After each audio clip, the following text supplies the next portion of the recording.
अगर आप चाहते हैं कि मेरी धड़कन बिहारी चैनल सुपर हिट्स सबसे पहले आप तक पहुंचे, लाल बटन दबाना ना भूलें और ध्यान रखें। हेलो बाबूजी प्रणाम। खुश रहा बेटी, खुश रहा। हाल खबर बताओ, खाना पीना खा ली? का खाई खाना ले ऐसे घर में बियाह दिले बारकी हमरा के तो खाई पिया सोहाते नहीं कहीं लोग इतना दुर्दशा कइले बा हमरा शरीर के।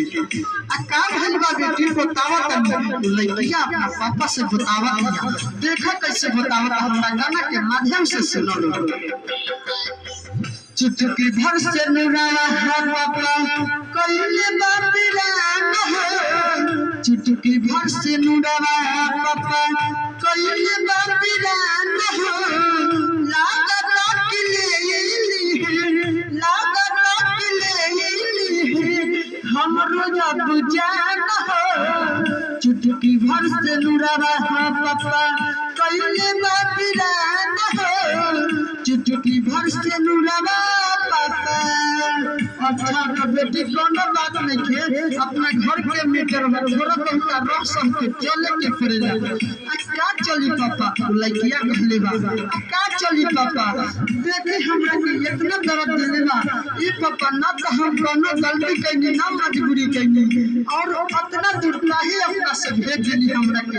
ई हमरा ना बुझात वाली लइकिया। अभी सिंगर घर में धड़कन बिहारी का कौन कसूर ये पापा भेज दिला इतना दूर दे दिला अपना बेटी के हाथ बसाई जैसन के साथ हो।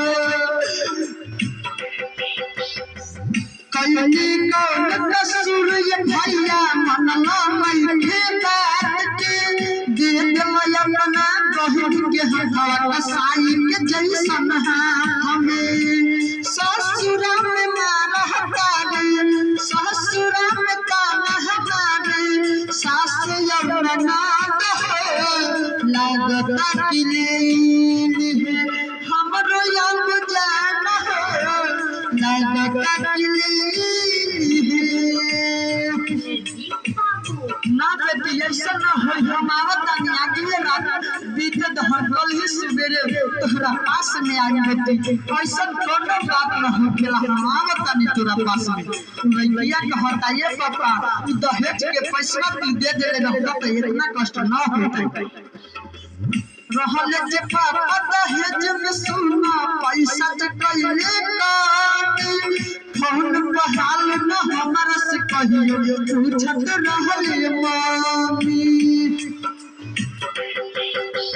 दिहल न काहे दहेज में पापा पैसा जे रहल काटी, फोन पर हाल न हमरा से कहियो पूछत रहल मामी। कई क्या कसूर हम बिहकी धर्मेंद्र के अब टूट जाई शान है।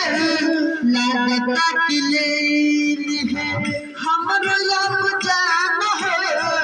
लागता कि ले ना ऐसा ना हो। हम आवत निकल ही तोरा दुआर पर।